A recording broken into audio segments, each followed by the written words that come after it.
Good afternoon. My name is Gina, I'm Alicia. and we are bringing you Lay Talk 411. The Partnership for Economic Prosperity does economic development in beautiful Latah County, Idaho. It's the fun part of my job and Alicia's job to bring you the really great parts of our business ecosystem. Today we have quite the special surprise for you. This is our friend Patty, and she runs a company called The Kitchen Counter. Patty, welcome. Thank you. Happy to be here. Good. We are just I'm a little bit giggly that you're in the same space with me. So I would love it if you tell our viewers, the 6 of them that there are right now, tell them about you. Tell us about you as a person, kids, dogs, that sort of thing. Okay, so my husband and I moved here in 2003 from Eugene, Oregon. We have 2 children, 2 boys who are now men, both in college. One's at Western Washington, and then the other is in Bozeman in Montana State. Huh? No dog right now, sadly, looking for one. Oh. But we love Moscow. We love to garden. We just went out to the Clearwater to swim yesterday, trying to enjoy Idaho. And love to travel. We don't get to do that right now, but that's a big part of our lives. And yeah, so I've worked in restaurants since I was 14, so it's a natural that I'd be doing this. It's just I've always been cooking or something food related. So that's my passion. I think that was the first time I met you. We had just an awesome conversation. You were the kitchen manager, right, at the co-op? Yes, that's correct. The best soup of my life during that time. Thank you. It was awesome. And some of the weirdest soup that I've ever had, like red pepper. I'd never even heard of that, and it was so good. I think it's a part of your soul that gets nourished in those moments, just besides your stomach. So I probably told you that 100 times, but I'm doing it again. So tell me how Kitchen Counter came to be. Please tell us how. So since I was little, I wanted a restaurant. My brother and I always played restaurant, and I always worked in restaurants. My mom had a catering company, and the opportunity came up to open something, and we're in the new Hong Kong Cafe, which has been a food establishment in Moscow since the 1930s. So we're, I think, the oldest continual food business in a building in Moscow, which is kind of cool. I agree. And, but we came up with the name Kitchen Counter because in our home, the counter is the heart of our family. Everything happens at the counter, long conversations, fights, decorating cookies, making pizza, chatting with friends, and it's, so it just kind of, made sense for our business model. When we started, it was mainly a lunch business. We thought it'd be really fun to serve people downtown.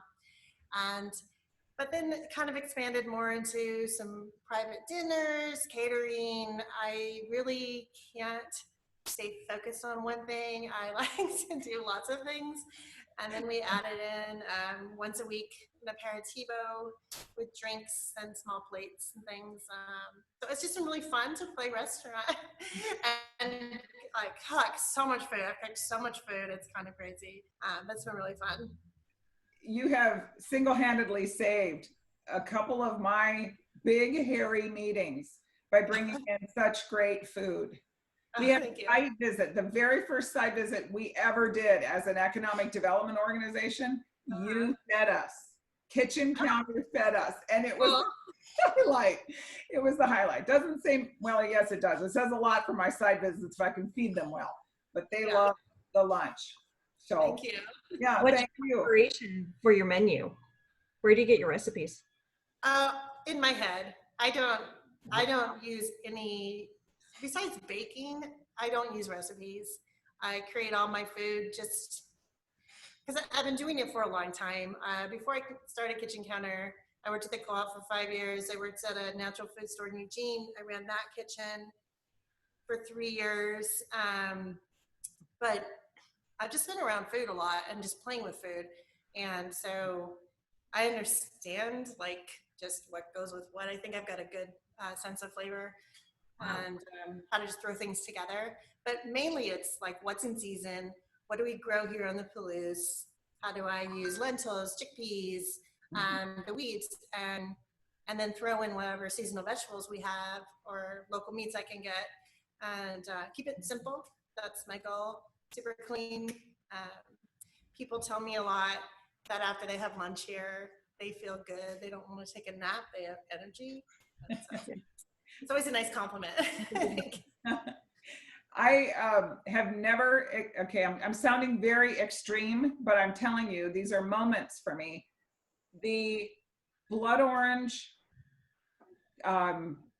meringue cookie. Oh, yeah. It was amazing. It was amazing. Now, I will tell you, you and I got a chance to go through the Hong Kong cafe before you. Oh, that's right. That's right. And I walked out of there that day, started a novena, worried about you because it was just awful. And you have made it into such a beautiful kind of a retro, inviting and yet kind of cool as far as the little booths with the lamps. It's just, you come a long way, baby, from where it was.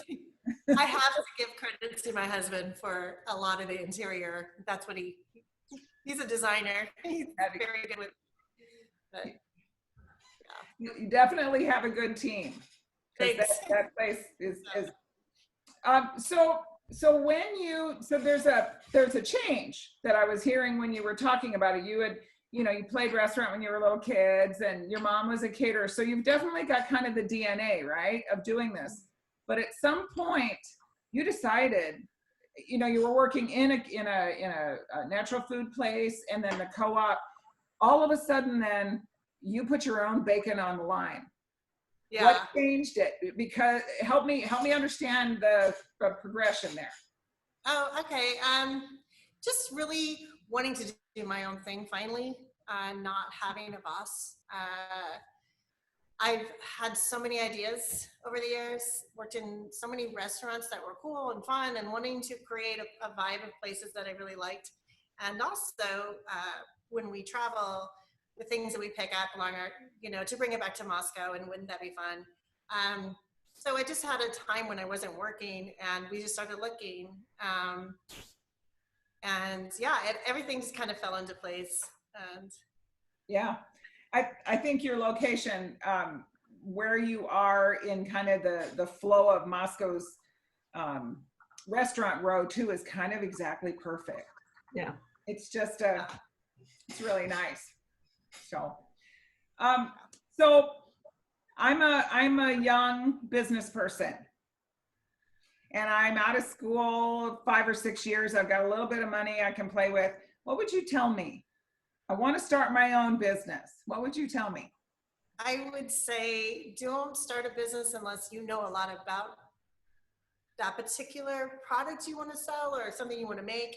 I think a lot of people make the mistake of thinking something's cool, but not having a background in it, not putting in the hours to get the experience. And then when they open, it's just things come up you're not ready for. So having a really solid background in what you're going to do and a passion for it, because you're going to be doing it all the time. So you have to really like what you do. Open a restaurant if you haven't worked in a restaurant. I would say. So has it changed it for you? The fact that you're doing it 24 hours a day? Sometimes, I don't cook as much at home, which is a bummer. This whole time off, I have cooked way more food at home. And so that's been nice, like really working on stuff I haven't had time to. Yeah. Like working on my bread. I'm making amazing pizza like 3 times a week for my family. They're loving that. Yeah, so that's been nice. Yeah, it's funny. If you like what you do, sometimes you forget about the time and like I'm here more than I think I'm gonna be. And then I'm like, oh, I gotta go. Just I like being here. I appreciate the passion you bring to it. You know, Uh, you, I think you could convince me to eat even if I was full, period. But the concept of doing something that is as intrinsic to humans, we all need to eat, and putting the amount of love and passion that you do into it, just to me, that's a whole nother level of nutrition. yeah. That's just what I've heard from you for these years. So it's always been really, I know what I'm getting when I get food from you. It's a very good thing. So Yeah, your kale salad has inspired me to appreciate kale and actually eat it. Oh, that's funny. I have turned people on to kale so much, and it's not really something that I'm like a crazy kale person, but I just know how to make it taste really good. And yeah, so many farmers grow just so much kale here, so yes. it's something you kind of have to know what to do with if you work on the place. I had a conversation at lunch about kale, and the fact that this young, sweet clerk of the Deary City Hall, right, Megan, she's wonderful, and she is saying to me, "Why would you eat kale?" And I'm a crazy kale person, so I'm like, "Oh, let me tell you." And I this all these nutritional blah blah blah, and you can see her kind of glazing over, like, yeah. And then she said, "But I did have this funny salad last week here at the Pie Safe, blah, blah, blah." And it ended up being kale. And we kind of talked about some of the ways, you can kind of beat it up a little bit so it's not quite as toothsome, or blanch it and things like that. But it was just funny. She was just like, "Why would you eat?" I think she really thinks it's landscaping material. Well, it used to be. Yeah. Little did we know, we could have been fine in the snow all these years. I know. Yeah. Alicia, what else do we have? How do you get your word out? How do you market? Yeah. That has been a real challenge. When you own a small business, you have to know how to do everything. Bookkeeping, managing employees, what you do, and then the marketing aspect. And I use Instagram quite a bit. Social media is really helpful. I probably not as good as I could be. I do a lot of word of mouth. Yeah, marketing is a challenge for sure. I think you have to have the time for it, and some people are better at it than others. And it's a difficult one. Struggling with that one. My husband does a lot of he does a lot of our logo work and everything, which is, so it's nice having an artist in-house to do any kind that's a big hurdle right there. Right. Yeah. While Alicia is awesome and very good at her correspondence and that sort of thing, the reason I have her is because she is techie. She knows how to do these kind of things. She gets us on YouTube and Pinterest and all of these places, and I'm just like, I don't know how to do that. So it's a beautiful thing. But I don't know how to do graphics. So that's what I'm struggling with right now. So I'm jealous that he does graphics. Yeah, I know. Everybody's good at something, right? You can't do everything. That's true. Well, Patty, tell me what the kitchen counter looks like in 5 years. What's your thought? Let's talk about 1 year. All right, let's do 1 year and then we'll move forward. How's that? Okay. We really had to change where we thought we were going to go. And I think right now, the future of restaurants is pretty grim in this country. And anyone who's going to survive is going to have to kind of change the way you were doing business, and what are people going to need in the future, short term, long term. What are our supply lines going to be looking like? So right now, what I'm thinking more is market style things. I do once a week. You can pick up I call it a lunch kit. Yep. It's just packaged salads, dessert, focaccia, something that will last in your fridge for a few days. But it's not like going to the grocery store and getting deli food. It's, more local friendly. Way better. Yeah. And We're actually rethinking our entire concept for when we can open up completely again. More evening. I think that's where we'll be going. But for now, I think rather than try and duplicate my business and just sell out the door or have outside seating, really think about what people want and get it to them, whether it's delivery or just quick no contact pickup. Yeah. I don't think I can just keep doing exactly the same thing. So in the short term, we're just thinking of nourishing you. And how do we do that? And we appreciate that. That's I what I have was to say that is the hallmark right there of a business that will survive. Is the ability to say, I can't keep doing the same thing and expecting a different result out of it. And especially in this crazy COVID time. I'm very happy to hear that you're kind of, and not that that it won't survive in this crazy time, but adapting and being light on your feet and being able to change course. That's key. And I would tell you, like, in terms of giving people advice about opening a business, being able to function very bare bones. Like right now, I'm doing all the cooking. My kids are helping me out. We don't have employees in here because our space is so narrow. Yeah. We can't social distance when we're working together.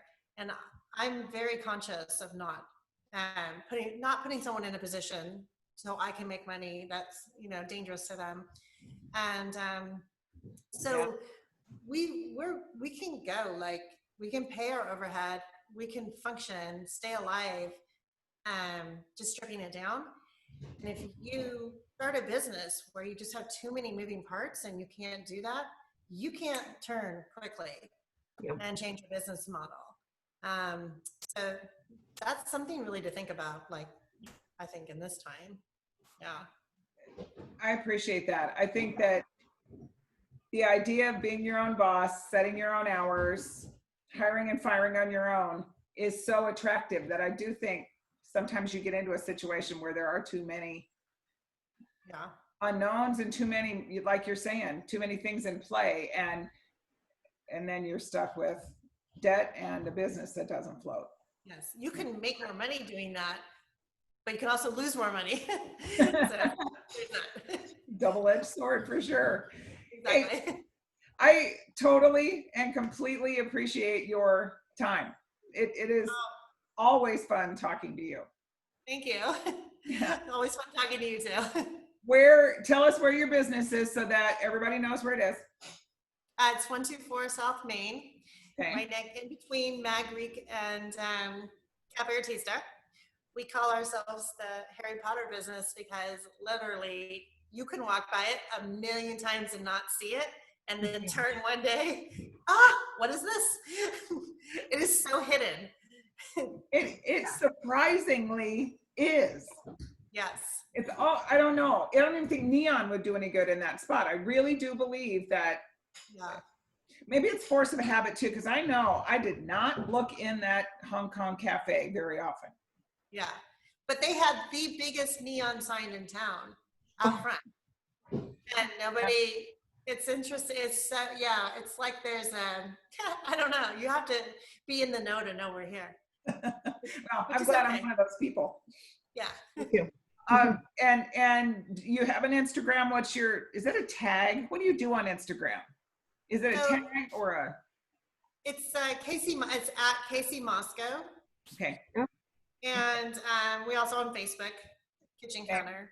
And but on Instagram, it's more like myself, what I'm doing personally and the food I'm cooking. And I might split off and do two in the near future. But it's kind of like a glimpse into what goes on here during the day. And Facebook will have our menu on for the week, so you know what's.